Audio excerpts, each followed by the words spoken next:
Most language models are still optimized around predicting the next token, even though that doesn't always lead to the best overall response. Let's hear from Carlos in our New England lab about energy-based fine-tuning, a different approach that trains models to optimize meaning across an entire response without relying on complex reward models or external verifiers. It's a clean, principled idea with big implications for how we train and deploy models going forward. Over to you, Carlos.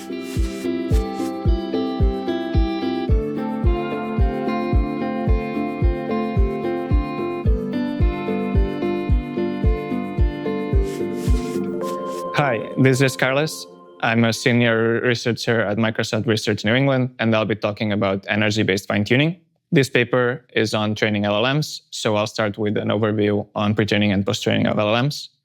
In pre-training, the most commonly used approach is next token prediction with cross-entropy loss, whereas in post-training there are a few phases, starting with next token prediction in the form of mid-training and supervised fine-tuning, or SFT, followed by RL fine-tuning, which is either from human preferences, as in RLHF, or with verifiable rewards, as in RLVR. Let's start by comparing next token prediction with RL, and specifically in a transition example. So the input would be translate to French, the cat is sleeping, and the output is le chat dort.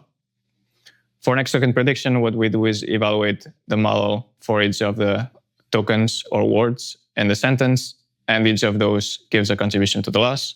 Whereas for RL, we generate rollouts from our model, which we rate using a reward model, and we feed that signal back to train the model. Next token prediction and RL both have pros and cons. So for next token prediction, we have stable training, dense signal, and massive parallelizability.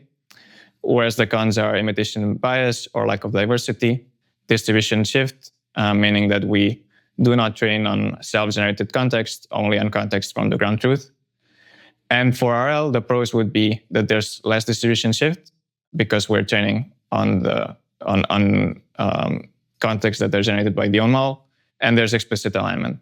Whereas the cons would be sparse signal, less parallelizable because it's doing rollout sampling, and that it requires, crucially, a reward model.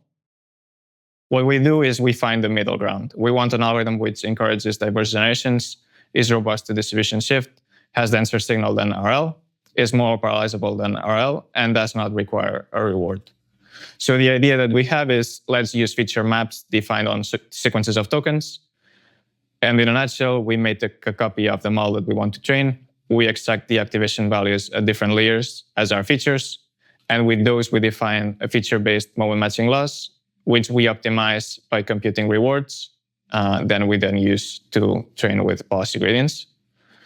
In this sketch, you can see the ground truth sequence in blue, and in red and green, you can see rollout generated by our model that we will compare using this feature matching loss to the continuations in the ground truth sequence.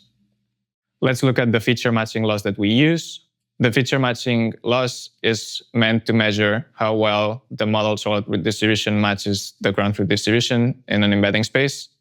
So what we do is we sample context from a ground truth distribution, and we compare the conditional distribution of the ground truth with the conditional distribution generated by our model.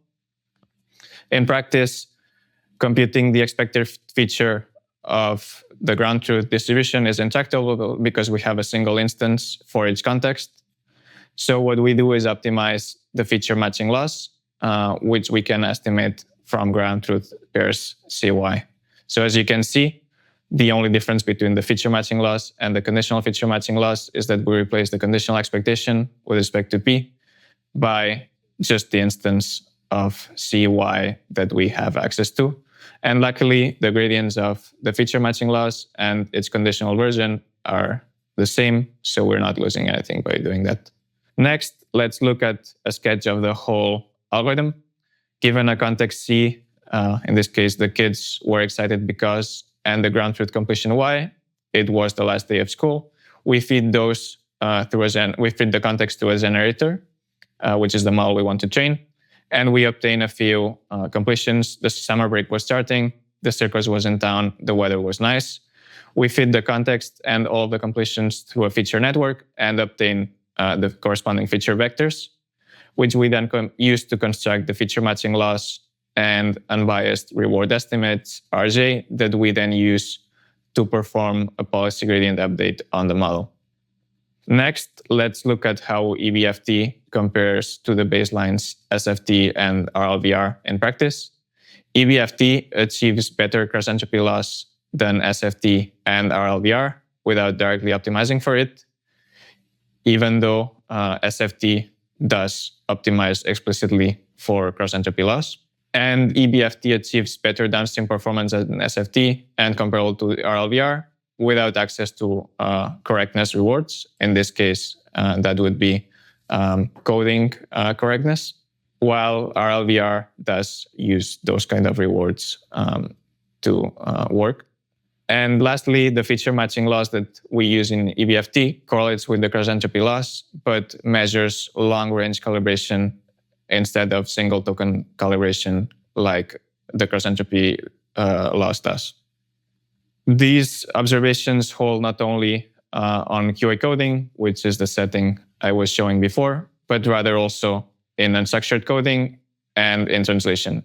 For unstructured coding, we don't have a question and answer structure, but just the coding corpus without structure. And you can see here that we're outperforming SFT and RLVR in cross-entropy and feature matching. And in downstream tasks, we are matching, in some instances, RLVR, and in some instances, we do better. I would like to thank my collaborators on this project, without whom it would not have been possible, as well as the environment at Microsoft Research, which makes it possible to conduct high-risk, high-reward projects that in some cases end up being successful, as has been the case in eBFT, which is already being used to fine-tune models internally at Microsoft. Finally, we're excited to hear your feedback. Feel free to check out the project repo and website on the links. Thank you for listening.